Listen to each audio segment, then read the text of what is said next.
कहीं और टीम्स जो है फोर्सेस की वो इन घने जंगलों में पहले से ही है, लेकिन कुछ और भी टीम जो आ गई है स्पेशल ऑपरेशन ग्रुप की वो अभी यहाँ पर मौजूद है। इस वक्त हम नौगाम गांव में मौजूद हैं।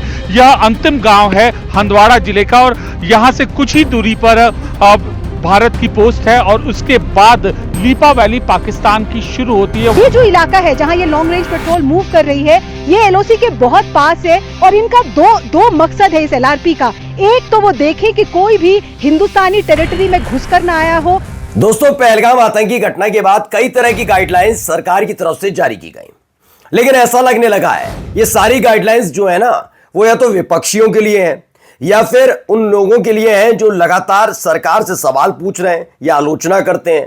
इन तमाम लोगों के लिए मैं ये बात इसलिए कह रहा हूं क्योंकि इन्हीं गाइडलाइंस के धड़ल्ले से जो धज्जियां उड़ाने का काम कर रहा है वो गोदी मीडिया करती है। और तो और हंसी ठट्टा हो रहा है, दिहाड़ी मजदूर बैठे हुए हैं, वो गंदगी फैला, ये तमाम चीजें हो रही हैं। लेकिन जब एकजुटता की बात आती है तो विपक्ष से और आलोचना करने वालों से एकजुटता की अपील की जाती है। आज मैं आपको खबर दिखाने जा रहा हूं कि तकरीबन 72 घंटे से ज्यादा का वक्त बीत चुका है और उससे ज्यादा का वक्त बीत चुका है जब यह कहा गया कि सेना के किसी भी ऑपरेशन को नहीं दिखाएगी मीडिया, लेकिन फिर भी नहीं मान रहे हैं। सवाल है आखिर ऐसा कैसे हो सकता है। यही नहीं, आज आपको दिखाऊंगा इस सिख समुदाय से ताल्लुक रखने वाले व्यक्ति जिन्होंने अपनी जमीन को कश्मीर के नाम कर दिया। आपको दिखाऊंगा कि जब इस देश के अंदर पाकिस्तान के साथ तनाव को लेकर एकजुटता जैसा माहौल है तो धर्म संसद आयोजित करके हिंदू राष्ट्र का आह्वान किया जा रहा है। अगर यही काम किसी और समुदाय का व्यक्ति कर दे तो कहा जाएगा ऐसे वक्त में देखिए क्या क्या कर रहा है। यही नहीं, मुसलमानों को लेकर और जो खेल शुरू हुआ था वो राज्य दर राज्य शुरू हो चुका है। महाराष्ट्र से तस्वीर निकल कर आई जहां बिहारियों के साथ बदतमीजियां की जा रही थी। बिहार के रहने वाले लोगों से क्या कुछ किया जा रहा है वो भी आपको खबर दिखाऊंगा। वीडियो के आखिर तक बने रहिएगा। नमस्कार, मैं हूं प्रज्वल गौतम और आप देख रहे हैं द लाइव टीवी।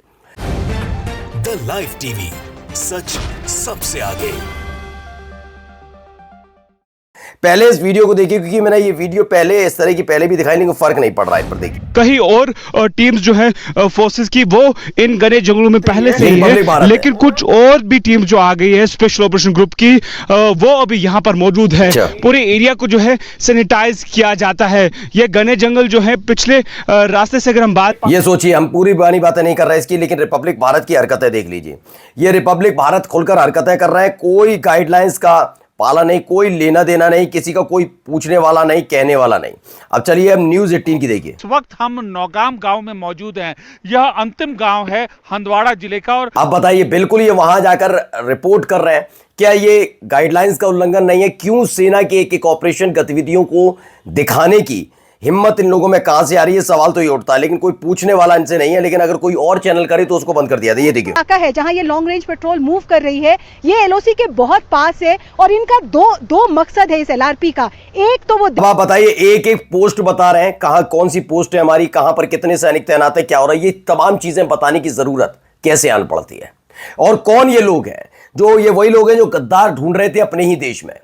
मैं कहता हूं इनसे बड़ा गद्दार कोई हो सकता है कि आपकी सरकार ने आपके मतलब तमाम चीजों के लिए बनाया गया हो एक नीति नियम और उन्हीं नीति नियम की आप धज्जियां उड़ाते हो, लेकिन फर्क नहीं पड़ता भाई। है, अब आप समझ रहे हैं, एक अंबानी का चैनल है और बाकी तो एक है ही है, चल के सिलाई लेवल पर रहा और क्या सोच के साथ और किसके फंड से चल रहा है सब जानते हैं। आइए, खबर आई थी इंडिया टुडे की खबर, 2-3 खबरें थी, बड़ी खबर उससे जुड़ी हुई। वैसे कल हमने खबर दिखाई थी, लेकिन इसकी हकीकत बताऊंगा। इंडिया टुडे की खबर है, prime minister Narendra Modi at PMO. इसमें बताया गया कि ब्रेकिंग, नरेंद्र मोदी साहब पीएमओ पहुंचे हैं। देखिए, IANS है न्यूज एजेंसी, ये भी बताता है breaking, PM Narendra Modi arrives at PMO office. बड़ी खबर बता दिया गया।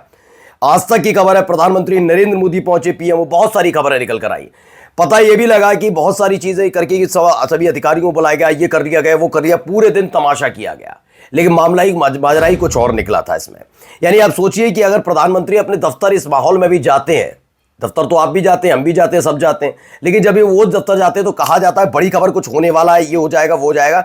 यानी टीआरपी के भूखे किस हद तक जाने के लिए तैयार बैठे आप समझिए। अब जरा इनसे मिलिएगा, ये क्या किया इन्होंने, सुनिए। वहाँ पे कीमत नहीं होती है, लाखों में हो, करोड़ों में हो। मैंने अपनी जमीन के 2 टुकड़े कर दिए, लेकिन रास्ता यहाँ दफन है। इनके साथ हमारा एक रिश्ता है, ये हमारे चाचे हैं, ये हमारे भाई हैं, ये हमारी माएँ हैं, ये हमारी बहनें हैं, हमारी बहू है इसमें, हमारी बेटियां हैं इसमें। क्या है खबर बता देता हूं। तो मुस्लिम की खबर है, सिख व्यक्ति ने कश्मीर के त्राल में मुसलमानों को कब्रिस्तान बनाने के लिए जमीन दान की है। जमीन दान की। आपको यार धारा 370 और 35 से हटने के बाद कैसी गंदगी फैलाई जा रही थी सोशल मीडिया पर।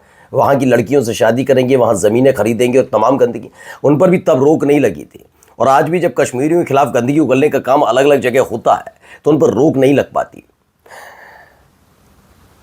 एक कविश अजीज ने खबर बताई है, क्या क्या उसमें बताया पहले बताओ। लखनऊ में विश्व रक्षा परिषद ने धर्म संसद का आयोजन किया। इस सम्मेलन में भारत को हिंदू राष्ट्र घोषित करने का संकल्प लिया गया, जिसमें मुख्य अतिथि डिप्टी सीएम ब्रजेश पाठक थे। अब सवाल यहीं से उठता है, ये ऐसे हालात में धर्म संसद आयोजन किया जाता है, तब एकजुटता पर कोई सवाल खड़ा नहीं होगा कि एकजुटता को ठेस पहुंचेगी, मनोबल टूटेगा, ये वो।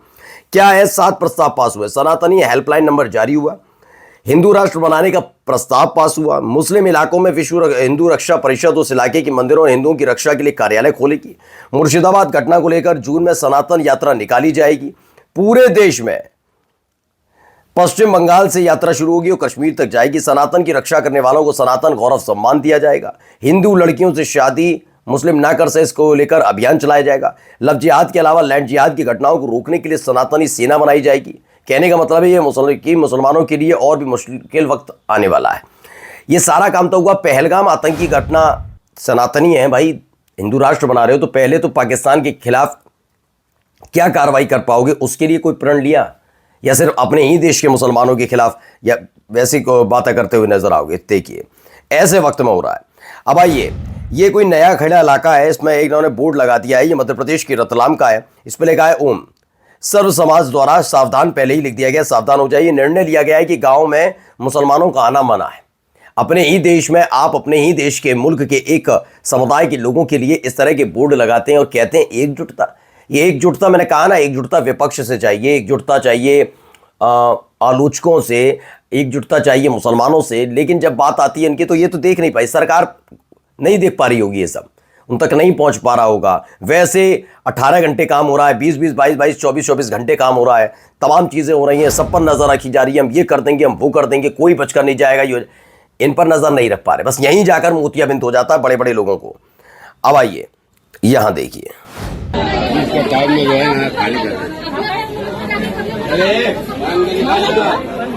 नाव नहीं खुला, मी नाव विचारलं तुला, नाव काय आहे?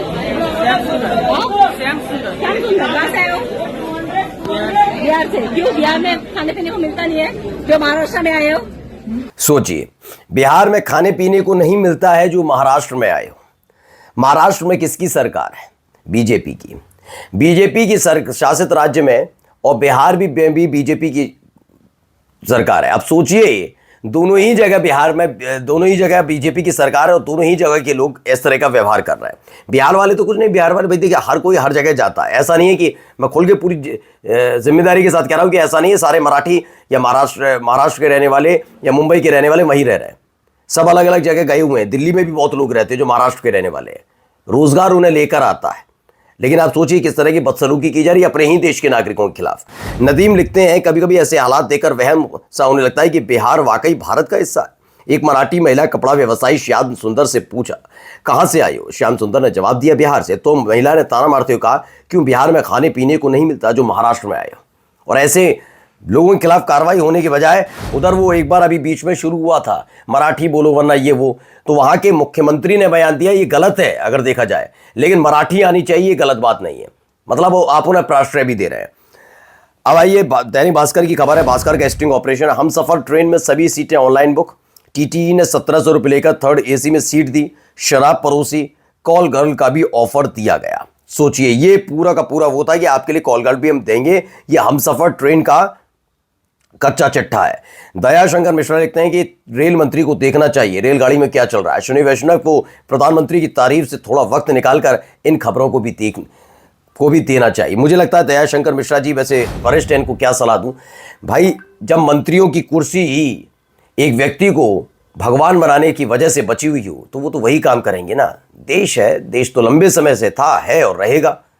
कुर्सी कब तक रहेगी, तो कुर्सी बचाना जरूरी है। नमस्कार। द लाइव टीवी, सच सबसे आगे।